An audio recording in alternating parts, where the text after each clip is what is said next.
The secret to life is just to be yourself. Quick follow-up on that. How do I figure out who I am? Meditate for 100 hours a day and just see what arises. You haven't tried psychedelics yet?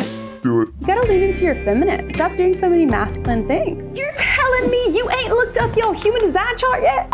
But actually that last one, I'm gonna double down on that. The human design system claims to be a map to visually be able to see what makes you unique. This system takes be yourself to a whole other level. According to this system, when you are born, you are imprinted with a design. This is your manual for how to move through life without resistance. The idea is that you gain awareness around who you are, and you also see the areas where you are prone to conditioning or being changed from who you were born to be. Specifically, you can see this in the white areas of your chart. The more white, the more you're prone to change. When I looked at my chart and I saw all the white areas, I realized I was extremely prone to change, and there was a high likelihood that I wasn't living in purpose or alignment with who I was born to be. So I decided to dive into this system to really discover who I am and start living according to it. So let me save you 3 years and tell you what happened. Now, to set the stage, it was 2020, in the midst of the pandemic, when I was learning all of this information, and my business was doing incredibly well. I was making $100,000 in my online course business.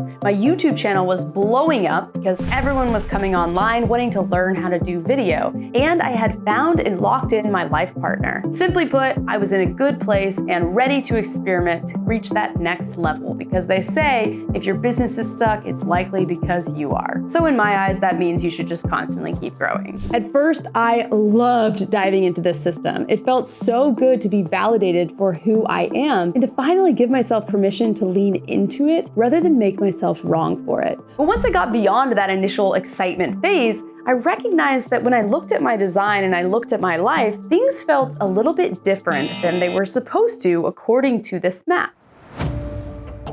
This is when things started to get a little scary. I started to see the underlying motives that I had to be liked.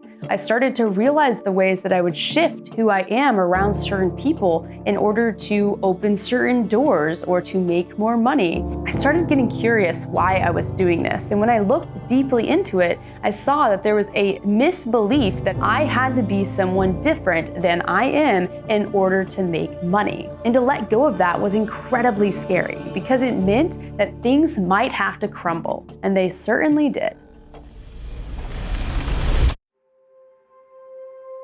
If you hear nothing else in this video, hear this. If you are living a life that doesn't allow you to fully be yourself, it's built on shaky ground. You could have all the riches in the world, but your soul can only go so long before it begins to die. Is that a life worth living? I found myself at a crossroads. I could either continue living at the current life stage or shake things up. I decided to take things one day at a time instead of making huge changes.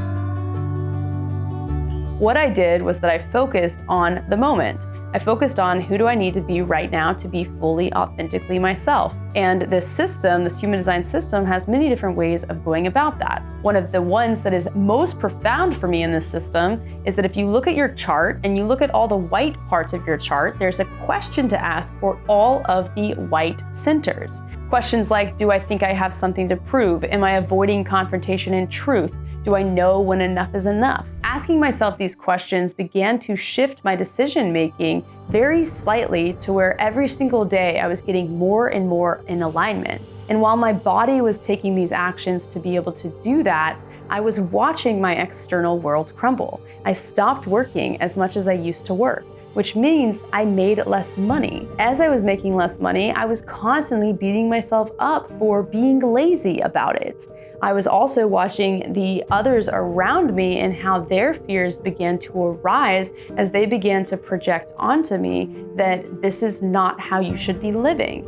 And that made me really aware of the mental chatter that was going on in my mind. And I started questioning whether or not I was actually doing something that was beneficial to me, because from an external perspective, it seemed like the world around me was crumbling. This is where the rubber hits the road. Being myself ruined my life. And if you choose to fully embody who you are, it will likely ruin yours too. But But I knew that being myself was worth the short-term struggle it would create in order to experience this long-term outcome of being fully aligned with who I am. I'm still very much on this journey, still going through this messy transition. And if you want to watch the story unfold, definitely be sure to subscribe because I'm sharing it along the way. And what I can tell you from this point in this journey is that when I look forward and I see the path that is unfolding before me, it is so much greater than the one that I've come from. And I want the same for you. So yes, the secret to life is to be yourself. If this is your first time hearing about human design and you're curious to learn more, then go ahead and watch this video next where I'll break down what it's about. Thanks for watching, and I'll see you there.